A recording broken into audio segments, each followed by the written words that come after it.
In the life cycle of buildings, people come together to collaborate. At times, there is alignment of interests between collaborators and enduring trust is built. I spoke with two people who came together in a successful and enduring business consulting engagement. Matt Schroeder, the co-founder and CEO of The Cosine, an architectural lighting and procurement company whose goal is to make lighting design more accessible to architects. We turned the business model of lighting design on its head. And Everett Hollander, a partner at Billy Clark Creative Management, who acts as a business advisor to creative companies. Everett believes in the notion of complementary leverage and advocates for greater literacy in business fundamentals. Taking that one thing that you do best and coupling it with someone else and that thing that they do best. I'm Drew Lang, the founder of Brick & Wonder. This is the Brick & Wonder Podcast. Everett, Matt, welcome to the Brick & Wonder Podcast. Thanks for having me, Drew. Thank you. It's an honor to be here. So, Everett, I understand you studied architecture at the University of Texas. And when you entered into the profession, you quickly found your way onto the business side, working in architecture firms. Tell me how that happened, how it started, and a little bit about your initial journey. Sure. Well, it was not by design. I loved everything about architecture and design academically, but I graduated at a time where there were very few jobs available to graduates. And so someone had shared a job with me at the Standard Highline, which had just opened. And architecturally, I was familiar with the building. It spanned the relatively recently owned Highline. It was really cool and fun and sexy and exciting. And I thought about it. I finally called a friend of mine who was the associate dean at the University of Texas and had left and moved up to New York at the same time that I did. She was, back then, my employer, a mentor, still a great friend. Her name is Louise Hartman, and she still teaches at the Gallatin School at NYU. I asked her whether she thought that was an absurd idea, that I take a job as a bellman at the Standard. And she said, "Are you kidding me? You have to do this. You're never going to have an opportunity like this ever again in your life." So I did. I took the job, and it was everything I thought that it would be. It was super fun and sexy and exciting, and all the while, I was able to compare my experience and my lifestyle to my peers and my friends who were working in architecture, and with time became increasingly difficult to see myself stepping back into that world, at least as I understood it. But I always longed to be a part of architecture, and an opportunity presented itself to work in a somewhat amorphous way at what to me was a super highly regarded, very interesting architecture practice called Rex. And it was a sort of right-hand role to Josh Ramus, the principal. And I had the opportunity to learn how to build a business. And especially in a small business, you realize you're doing it all. So on one hand, I was exposed to really, really very critical design. I consider Josh to be one of the most intelligent, critical, dogmatic architectural thinkers that I've ever met. And I was a part of that. And that just felt so rewarding. But I was also learning how to hire people and how to make sure they got paid and make sure that they were taken care of and that there was an office space to work in and that the rent was paid and that we had work in the pipeline to keep everyone busy and grow the portfolio of the office. And so I was really doing a little bit, or probably more like a lot, of everything. And then in 2012, I was approached by Bjarke Ingels to help really grow what at the time was a satellite in New York and the only office outside of the headquarters, which are in Copenhagen, to a standalone operation. And so it was at that time that I also really had to take a decision about whether this was a fun foray before I sort of got back in line and started a more conventional career in architecture and design, or whether the business side of the table was really where I belonged. And I felt at that point that I really did belong on the other side. And so then I joined Big. And at the time, we were still a relatively nascent and small office, but very much right time, right place circumstances. We grew exponentially. And I had the great fortune of incredible leadership and mentorship. Big was almost 300 people in New York when I left almost a decade later. And to fast forward at that time, I was also the global COO. So responsible for the operations and growth of Big globally. And I always saw that the work that I did as being really important to the final product that we actually produce, understanding that everything that we do is the product of set and setting. And that setting was something that I had a lot of control over and responsibility for.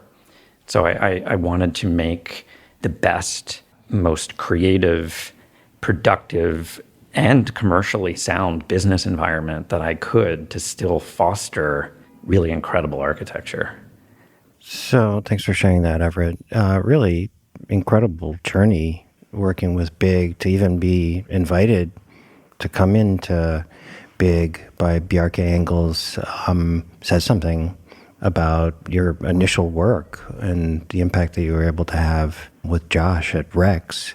So, Matt, I understand you studied graphic design, and when you made your way into the working world, there weren't any graphic design jobs, so you ended up in sales, and you found that you really took to it. What is it about sales that you really have been drawn to and found natural for you? So sales has been, basically, I was not a great designer in execution, but I always had a huge respect for it. So it's not so much sales that really plays an active role in my life. It's an attraction to designers and to architecture. I'm very interested in it. Unfortunately, I lack the talent to execute my own architecture and design, so sales was the next best option. So I read somewhere something that you said, which is you have a burning itch to help architects access lighting solutions directly. What does that mean? At the Cosine, that's our sort of mantra, is that our mission is to make lighting design more accessible for architects. Lighting is very opaque. There's a lot of incumbents that exist in the market today, and our mission at Cosine is to bring lighting design into as many projects as we can, small, large, low budget, high budget. And the way we're doing that is through procurement. So we procure directly from various factories and manufacturers and makers. And then we use our lighting designers in-house to execute plans, all to make lighting design incorporated into more architectural projects. Okay. Let's back up for a second. Matt, you're the founder and CEO of The Cosine. Tell us what The Cosine does and why you founded the company. Sure. So I'll back up even further. So I came to New York. I took a sales training course, the 101 course of how to sell the internet. And so it was all about cost per click, cost per impression. And I got a job before finishing that course with a company called Designer Pages. Their ambition was to be the resource library for architects. The problem was they didn't know a lot about the products themselves. So eventually I left that position to work with a lighting company called Delta Light. And one of the first calls that I can remember was a very angry GC who was screaming at me because I had given someone else a price. And so when you come from, very transactional sales process where it's like the cost per click is $17.33. And then to this weird warped world of lighting where you have to change the price based on who you're talking to and know all the layers in between. It was just a very eye-opening experience, and it really sort of sparked the fire to make lighting more transparent. It took me a while to get to the concept of Cosine, a lot of running into the same telephone poles over and over again. But eventually I found my partner, Noel, who's one of the more talented lighting designers I feel in the industry. And, together we formed the Cosine about 2.5 years ago. So the Cosine is a lighting design firm in our heart. So we act as any other lighting consultant would. We do plans, we do spec books, we do details and layouts. What's unique about the Cosine and what I think is special is we turn the business model of lighting design on its head, because we are not a hourly or project-based service company. We make all of our revenue via procurement. So what we're doing is we're specializing in the procurement and distribution of lighting, with the added bonus of having a lighting consultant on your projects. Currently, there's 3 options to getting lighting on any project. There's hiring a normal lighting consultant, which is usually prohibitively expensive, especially on smaller scale projects like single-family residential or retail spaces. The second option is to become an expert yourself as the architect or interior designer, which is definitely a challenge with the way the technology's rapidly evolving. And then the third option is to give it to your general contractor or electrician, which obviously produces a less than desirable result. So there's no real great avenue to putting a lighting designer on a project that otherwise couldn't afford it. Why don't you tell me about the growth that you've experienced, okay? And then let's make our way to where you are now and where you want to go from here. Yeah, so growth has been significant. We're effectively doubling year over year with little to no marketing programming except for the Brick and Wonder collaboration. At this stage, we're really trying to hone the procedures and the workflows that exist within the company before we sort of push to take it to the next level and really start to expand. At this point, we've seen a high recurrence rate with our existing customers. So once they're using us, they push more and more work our way.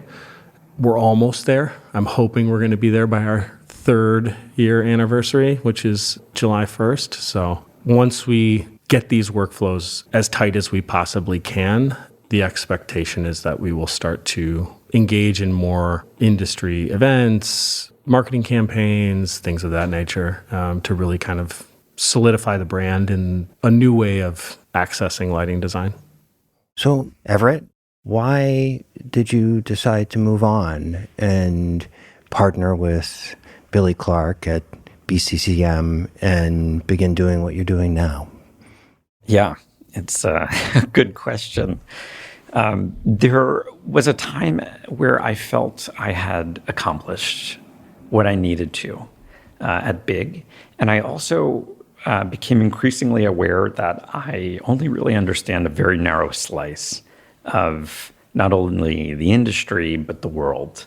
And I wanted other, more experience that I felt that I wasn't able to get anymore, or certainly not in a way where I felt would have been mutually beneficial.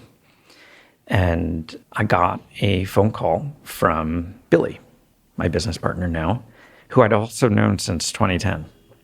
Billy Clark has been in the A&D recruitment space for 20 years.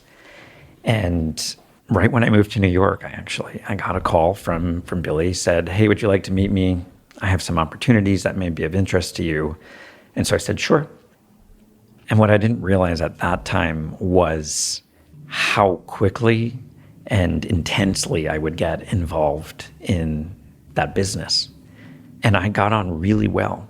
And I understood, despite working in a business that supports the architecture and design world and doesn't produce architecture and design itself, that there were, first and foremost, a lot of similarities to how I performed that function in-house in my past, but also resonated with me because I always really cared about and for the people aspect of things.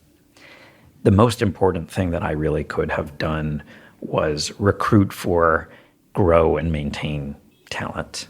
And so I was very attracted to BCCM as a business working in search to support dozens, hundreds of designers and architects to do that.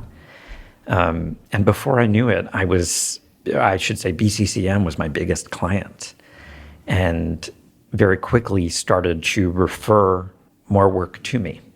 And so we quickly decided this is an opportunity that we shouldn't let go. We decided to partner together. So I formally joined Billy and Clayton in BCCM, and they primarily run the search practice, and I primarily run our advisory practice that supports creatives with their business strategy and operations. And so that's been my focus, really. Mm-hmm. So, Matt, in terms of coming to understand your own ambitions, what growth looks like in a healthy sense, you wanted to come together with a consultant, and you were introduced to Everett Hollander, who you've been working with for a number of months, maybe even over a year at this point. It's coming up on a year. So the reason for engaging, actually, this was a Brick and Wonder introduction to BCCM, which was fantastic. Everett has been really great to work with. Noelle and I, neither of us had started a company before. We feel that we were pretty good employees, and we had this vision of something that we wanted to create, and we knew what the product should be, and we knew the processes for, implementing the procurement techniques and general relationships that we needed to create within the lighting industry. What we did not know is how to run a company and how to scale staff and really anything about like insurance or banking and all of this stuff that Everett was able to shed a ton of light on. What was, I think, really compelling about the way Everett and BCCM spoke to us was we were leading the culture, right? We were in command of how the company looked.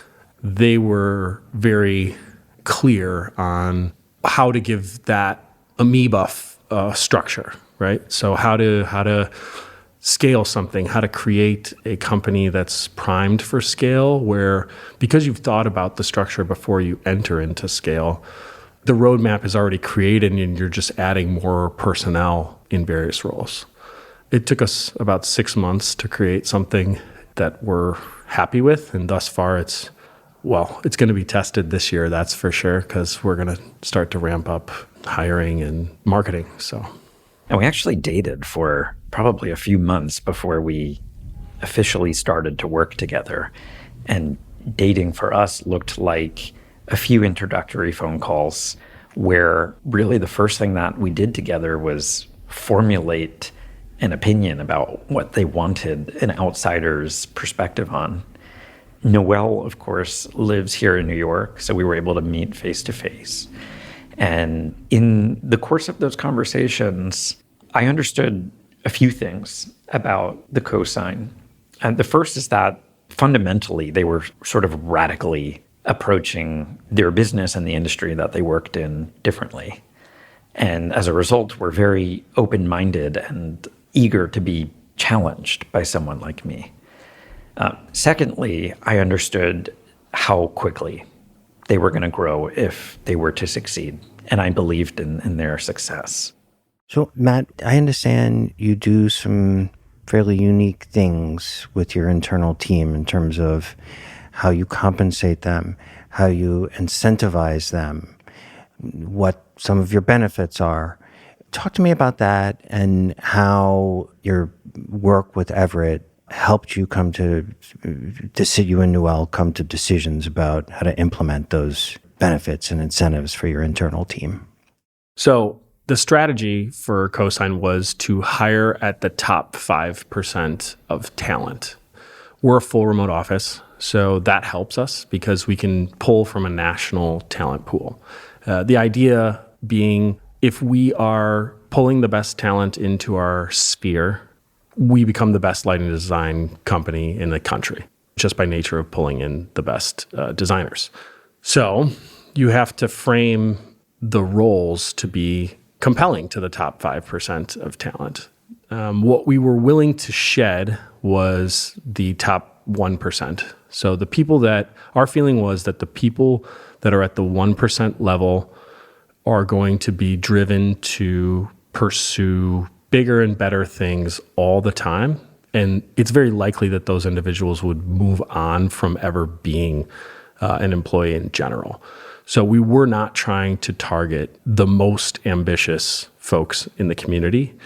And so our pay structure was all based on New York compensation programs. And we were paying at, like a 95% dollar amount, which we were able to do because we were a full remote company and there was really very little overhead with regards to like office space and office equipment and stuff like that. And then in addition to that, so we pay a very generous base, but then we had a bunch of additional programs that we felt fit our sort of ethos. There's actually a great book for anyone that wants to pick it up called It Doesn't Have to Be Crazy at Work. And that was sort of something that really spoke to both Noelle and I. So some of those programs, for example, would be like every employee in our company has to take a 5-day vacation, and the company at minimum, right? Obviously they can take more. We actually have an unlimited vacation policy, but they have to take an entire week to go on vacation. It's mandatory. And the company will allocate a significant stipend towards that vacation. It also has to be something fun. So they have to spend it on something that they can't take back with them. So flights, hotels, restaurants, something like that. So they really have to just go blow, in some cases it's like $5,000 for the week. The staff loves it. And additionally, we're doing like self-improvement, right? We want our employees to always be students, always be learning. And so we have stipends affiliated with any sort of professional growth that they want to take on. They have an annual stipend to pursue that. Then the basic stuff like healthcare and things like that. Yeah. I had introduced a number of ideas that either came from books that I had read or books or authors themselves that I oftentimes recommend clients read, and many do, but no one did quite as quickly as Matt and Noelle. So at this point in time, we're having regular weekly meetings, and we start our Wednesday morning call, and Matt's got a big smile on his face, and he says, "Have you read this book?" And I said, "No, I haven't, but I know the authors, obviously." And he proceeded to tell me everything that he not only learned, but was inspired by in reading that book. And at the time, we were talking about the best way to structure specifically the sales team's compensation so that there was a clear and transparent incentive built in to reward sales for either meeting their KPIs or going above and beyond. And we were working out different models on that basis. And we continued to talk about that for the day. But then I got a call from him outside of our regularly scheduled meeting calendar. And Matt said, "I think we need to do more. I think this isn't enough. We need to take one step back and just blow all this up." And I said, "Okay, let's do this. Let's talk about what that means." And the result was a really handsome compensation package that recognizes that insofar as the Cosine was successful in recruiting the right talent, meaning not only people who were capable of excelling in their job functions, but had a shared sense of values and the right attitude, that rewarding them with a very high baseline would encourage long-term good work and would reduce or mitigate the sort of perpetual yearning or desire for large-scale growth in individual compensation, which we do see often in our industry and at large. So the major points were to have high base salaries that were extremely competitive and couple that with benefits, all of which were very generous and some of which are very rare. So I want to ask you about success, and specifically success in collaborations that you engage, like the consulting engagement with Matt and Noel, other clients that you work with, even going back to your days working inside of firms at Big and Rex. How do you think about successful collaboration engagements, and then how do you measure that success? For me, I think, and this speaks to my worldview, one which I share with Matt and Noel, has to do with a sort of collaborative outlook to the world versus a competitive one. Obviously, I do understand and agree that there is healthy competition in the world, but my baseline is a win-win-win. I want to benefit. I want my collaborator to benefit, and I want the net result for the world to be greater than the sum of its parts. So a third win. And usually, as I was referring to earlier, it has to do with alignment on values. Mm-hmm. So, Matt, tell me for you what makes for a successful collaboration, and then how you measure success. Sure. So a successful collaboration, what we find as the key sort of metric to look out for is how quickly you can come to a shared vision, right? So, both sides sort of explain how they envision the mission. And usually if you can quickly come to like a consensus on like, this is how we envision the project turning out, that is, I think, what we see as like the primary metric for success. I don't think we're particularly good at tracking it from a quantitative standpoint at this time, but I do think what we're always looking out for is an ability to quickly realize a shared vision, and then to have both parties or multiple parties continue to sort of push forward whatever their responsibilities are. So, Oh, that's interesting. So alignment is the key. And then are you along the way checking in on that alignment and just making sure you're remaining aligned? Yeah, I mean, we try to have a regular cadence of check-ins. So for Everett, it's every other week where we're pushing a specific project forward. I think what's great about the collaboration with BCCM is that Everett's very diligent about following up and identifying next steps. And so it's very helpful for a person like me that takes no notes and generally lacks follow-up. To have that kind of interaction with him and know that I have to be prepared for the next meeting has been really helpful.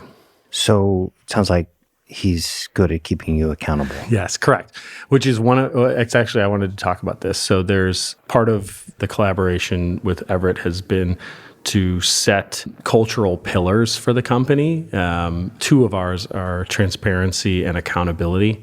And that's something that we really try to keep in our meetings.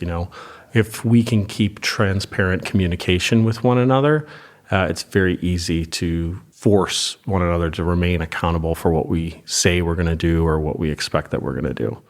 And that really keeps the project moving forward and in the correct direction. There's a scenario, at least theoretically, I don't know if you've gone through this before, of asking yourself, once you've worked with someone on one project, are they a suitable collaborator to start a new project with or not? A mark of a really great collaboration is usually that throughout the life cycle of whatever the initial project is envisioned to be, you will usually find little gems along the way of other projects that you would want to pursue with that party.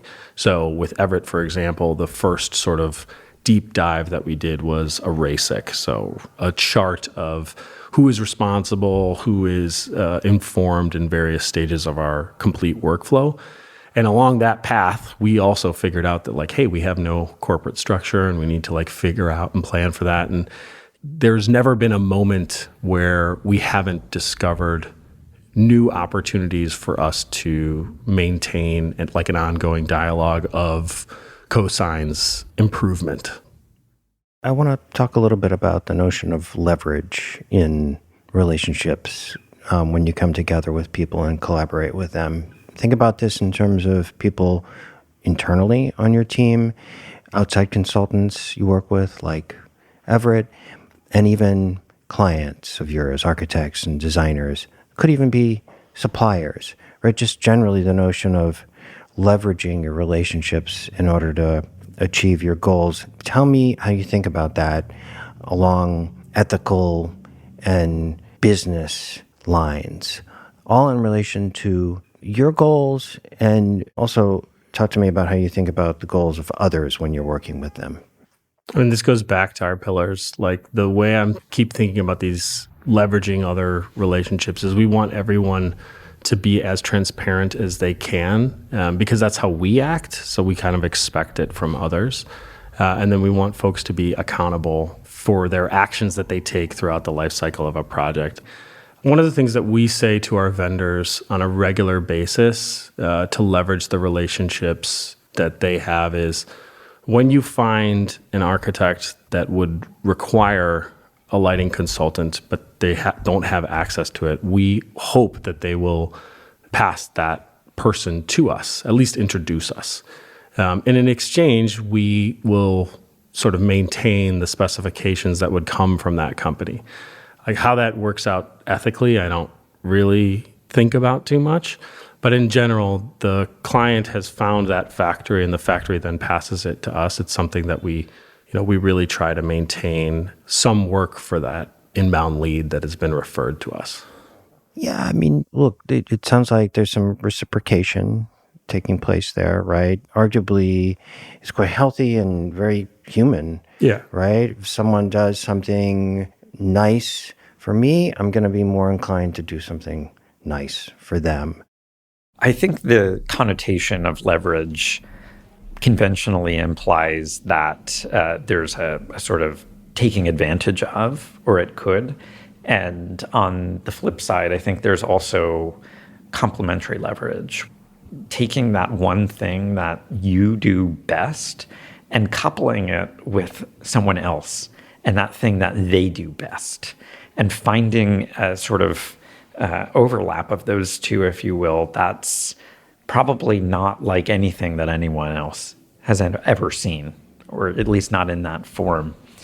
And I think you can do that in a number of ways with a number of relationships, which then those themselves in aggregate also create this much larger whole that is leveraging the best of what people have without necessarily losing, anything of what they have.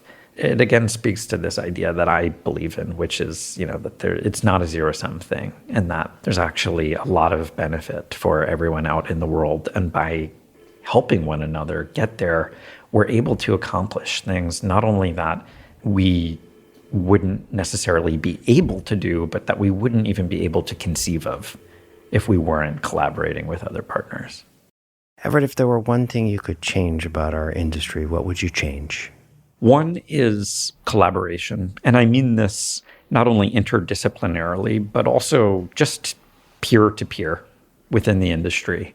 There are analogies in other sectors where there is an enormous degree of cooperation and collaboration amongst professionals that rising tides lift all boats. There's a sense of working together really actually benefiting everyone. And I think our industry has a lot more potential for that. The other bit, which I find to be related and starts all the way back in academia, is greater literacy in economic, business, commercial fundamentals. That, of course, I might put myself out of business one day by saying this, but I don't think so, because to my earlier point, I think if every architect and designer had a higher baseline fundamental understanding of what they do as a business, then what we could accomplish and what I think I could accomplish in collaboration with my clients would be, therefore, only so much greater. And that's something that I think is, of course, down to personal acumen to a certain degree. Some people just think about the business more naturally than others. But having a baseline that's higher would really help architects and designers value themselves and their work in a way that I think would, as a result, also yield greater value for the world who gets to experience what they actually do. Matt, if you could change one thing about our profession, what would you change? This one's really easy for us. We would make lighting design more accessible. Yeah, that's exactly what we want to do. That's the change we want to see. We want to see lighting regain its foothold in conjunction with architecture. We want to get as much lighting design talent on projects as we possibly can. We feel it's crucial for architecture in general in the design of space. It's getting great lighting design embedded in it. Love that. Let's make that happen. So, Matt, if people want to learn more about you and the Cosine, where can they go online? You can go to our website, which is www.thecosine.com. That's COSINE for all you math majors out there. Everett, if people want to learn more about you and BCCM, where can they go online? It's billyclark.com. You can also check out our Instagram handle, Billy Clark. Thanks very much. This has been fun. Thanks, Drew. Thank you, Drew.